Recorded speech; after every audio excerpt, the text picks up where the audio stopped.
গোটেইবিলাকত মিলি অহা 5 বছৰত আমি কেনেকৈ 2 লাখ যুৱক যুৱতীক চৰকাৰী চাকৰি দিব পাৰোঁ তাৰ বিষয়ে প্ৰতিবেদন এখন দিবৰ কাৰণে মুখ্য সচিব ডাঙৰীয়াৰ অধীনত এটা টাস্ক ফোৰ্স গঠন কৰি দিছে যাতে আমি আমাৰ যেটো অসমৰ যুৱক যুৱতী সকলকে যি প্ৰতিশ্ৰুতি আছিল তাক যাতে আমি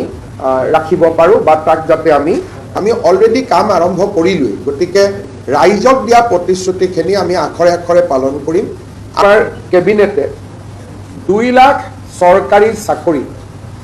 আমি কি ধৰণে কেনেকৈ দিব পাৰিম এই বিষয়ে সিদ্ধান্ত ল'বৰ কাৰণে মুখ্য সচিবৰ অধীনত এটা টাস্ক ফোৰ্স গঠন কৰি দিছে আৰু 3 মাহৰ ভিতৰত এই টাস্ক ফোৰ্সে ৰিপৰ্ট দিব যে কেনেকৈ অহা 5 বছৰত আমি 2 লাখ চৰকাৰী চাকৰি দিব পাৰোঁ অৰ্থাৎ মুখ্য সচিব ডাঙৰীয়াই প্ৰতিটো বিভাগৰ লগত কথা পাতি চৰকাৰী বা চৰকাৰৰ দ্বাৰা নিয়ন্ত্ৰিত বিভিন্ন কৰ্পোৰেশ্যন আমাৰ বিশ্ববিদ্যালয় 6 শিডিউলৰ কাউন্সিল এই গোটেইবিলাকত মিলি অহা 5 বছৰত আমি কেনেকৈ 2 লাখ যুৱক যুৱতীক চৰকাৰী চাকৰি দিব পাৰোঁ তাৰ বিষয়ে প্ৰতিবেদন এখন দিবৰ কাৰণে মুখ্য সচিব ডাঙৰীয়াৰ অধীনত এটা টাস্ক ফোৰ্স গঠন কৰি দিছে যাতে আমি আমাৰ যেটো অসমৰ যুৱক যুৱতী সকলকে যি প্ৰতিশ্ৰুতি আছিল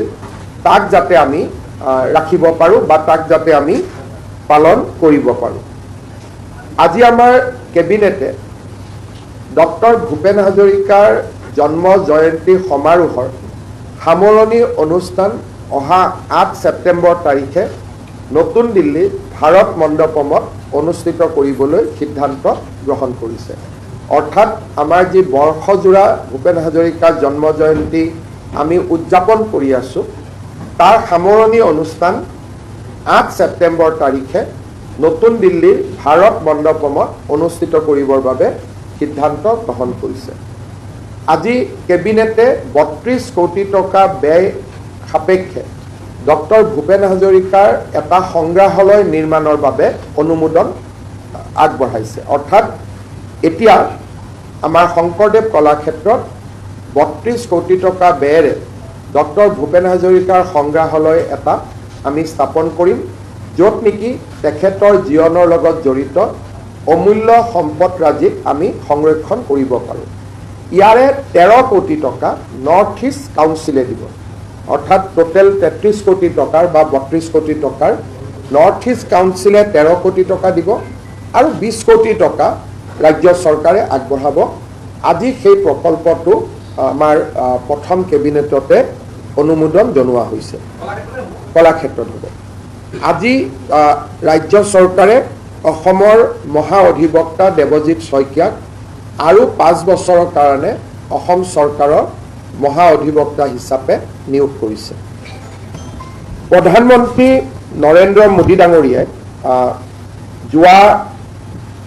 কেইটামান দিনত ভাৰতৰ বিদেশী মুদ্ৰা সংৰক্ষণৰ কাৰণে আৰু অপব্যয় নকৰিবৰ বাবে ৰাজ্য চৰকাৰ আৰু দেশৰ জনগণক পৰামৰ্শ দিছিল প্ৰধানমন্ত্ৰী ডাঙৰীয়াৰ পৰামৰ্শক সৰুগত কৰি আজি ৰাজ্য চৰকাৰে কেইবাটাও সিদ্ধান্ত গ্ৰহণ কৰিছে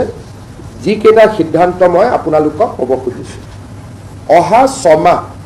অসম চৰকাৰে কোনো নতুন গাড়ী মটৰ ক্ৰয় নকৰে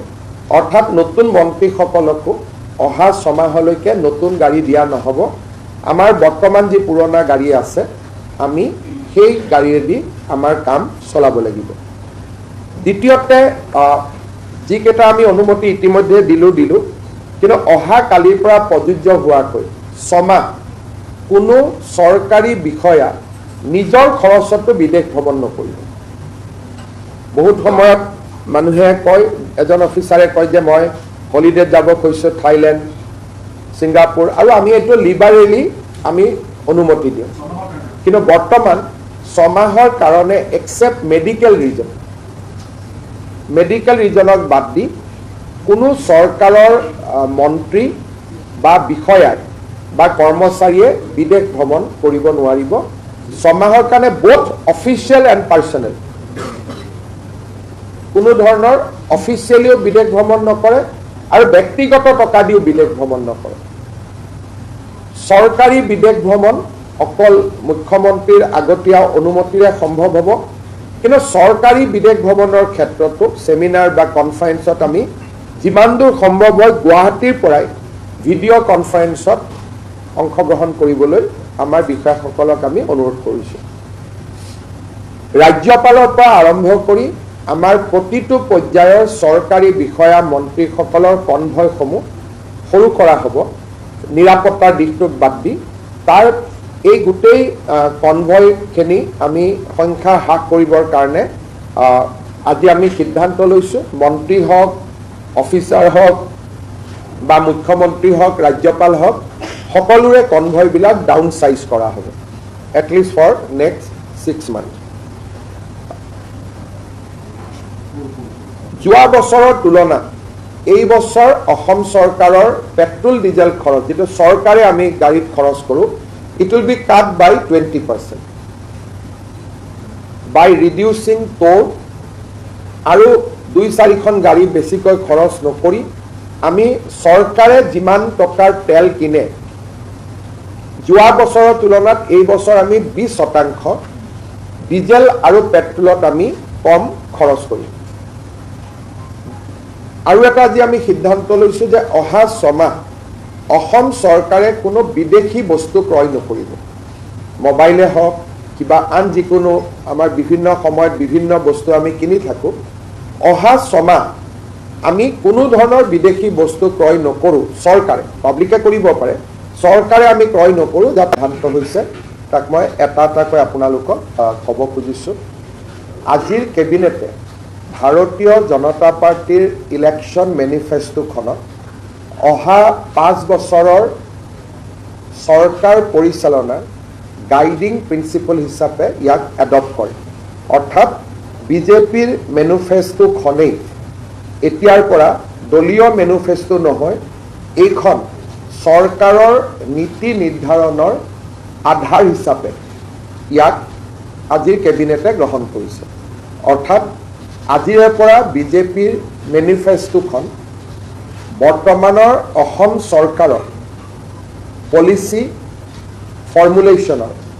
আধাৰ হিচাপে তাক গ্ৰহণ কৰিবলৈ সিদ্ধান্ত গ্ৰহণ কৰা হয়। আজি আমাৰ কেবিনেটে অহা 26 তাৰিখে বিধানসভাৰ শেষ দিনাখন ইউনিফৰ্ম চিভিল কোড ইয়াক সদনত উপস্থাপন কৰিবলৈ সিদ্ধান্ত। এই গোটেইবিলাকত মিলি অহা 5 বছৰত আমি কেনেকৈ 2 লাখ যুৱক যুৱতীক চৰকাৰী চাকৰি দিব পাৰোঁ তাৰ বিষয়ে প্ৰতিবেদন এখন দিবৰ কাৰণে আজি আমাৰ কেবিনেটে 2 লাখ চৰকাৰী চাকৰি আমি কি ধৰণে কেনেকৈ দিব পাৰিম এই বিষয়ে সিদ্ধান্ত ল'বৰ কাৰণে মুখ্য সচিবৰ অধীনত এটা টাস্ক ফ'ৰ্চ গঠন কৰি দিছে আৰু 3 মাহৰ ভিতৰত এই টাস্ক ফ'ৰ্চে ৰিপৰ্ট দিব যে কেনেকৈ অহা 5 বছৰত আমি 2 লাখ চৰকাৰী চাকৰি দিব পাৰোঁ। অৰ্থাৎ মুখ্য সচিব ডাঙৰীয়াই প্ৰতিটো বিভাগৰ লগত কথা পাতি চৰকাৰী বা চৰকাৰৰ দ্বাৰা নিয়ন্ত্ৰিত বিভিন্ন কৰ্পৰেশ্যন, আমাৰ বিশ্ববিদ্যালয়, 6 শিডিউলৰ কাউন্সিল, এই গোটেইবিলাকত মিলি অহা 5 বছৰত আমি কেনেকৈ 2 লাখ যুৱক যুৱতীক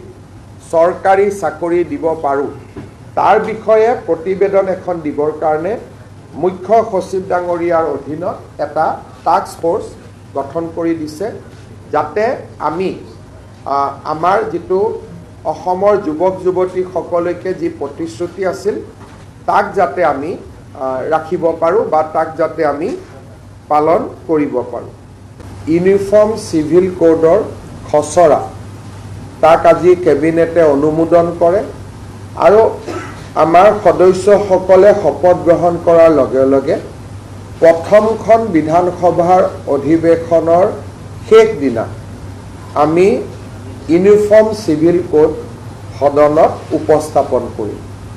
আজি কেবিনেটে পাছ কৰা খচৰা অনুসৰি এই ইউনিফৰ্ম চিভিল কোডৰ পৰা জনজাতীয় লোক